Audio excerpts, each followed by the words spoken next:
Hi ಎಲ್ಲರಿಗೂ ಮಕರ ಸಂಕ್ರಾಂತಿಯ ಹಾರ್ದಿಕ ಶುಭಾಶಯಗಳು. ಆದರೆ ನಮ್ಮ ಇಂಜಿನಿಯರಿಂಗ್ ಸ್ಟೂಡೆಂಟ್ಸ್ಗಂತೂ ಯಾವ ಹಬ್ಬನೂ ಇಲ್ಲ, ಏನೂ ಇಲ್ಲ. ಯಾಕಂದರೆ ಕರೆಕ್ಟ್ ಹಬ್ಬ ಇರಬೇಕು, ಅವಾಗ ಎಕ್ಸಾಮ್ ಇರುತ್ತೆ, ಇಲ್ಲ ಇಂಟರ್ನಲ್ಸ್ ಇರುತ್ತೆ, ಇಲ್ಲ ಲ್ಯಾಬ್ ಎಕ್ಸಾಮ್ಸ್ ಇರುತ್ತೆ, ಏನೋ ಒಂದಿರುತ್ತೆ.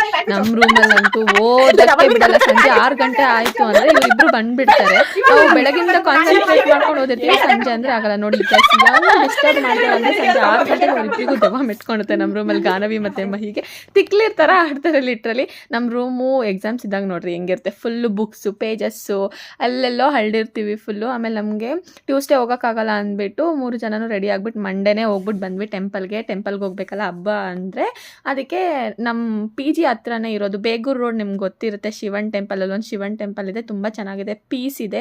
ಆದರೆ ನೀವೆಲ್ಲ ಅಲ್ಲಿಗೆ ಹೋಗ್ಬಿಟ್ಟು ಬನ್ನಿ, ಚೆನ್ನಾಗಿದೆ ಟೆಂಪಲ್ಲು. ಮತ್ತು ನಾವು ಅಲ್ಲಿಂದ ಬಂದುಬಿಟ್ಟು ಮತ್ತೆ ನಾನು ಓದೋಕ್ಕೆ ಸ್ಟಾರ್ಟ್ ಮಾಡಿಕೊಂಡೆ. ಯಾರ್ಯಾರು 7th ಸೆಮಿಸ್ಟರ್ ಇಂಜಿನಿಯರಿಂಗ್ ಸ್ಟೂಡೆಂಟ್ಸ್ ಇದ್ದೀರೋ ಅವ್ರಿಗೆಲ್ಲ ಆಲ್ ದ ಬೆಸ್ಟ್ ಎಕ್ಸಾಮ್ಸ್ಗೆ. ಇಷ್ಟೇ ಇವತ್ತಿನ ವ್ಲಾಗ್. ಬಾಯ್.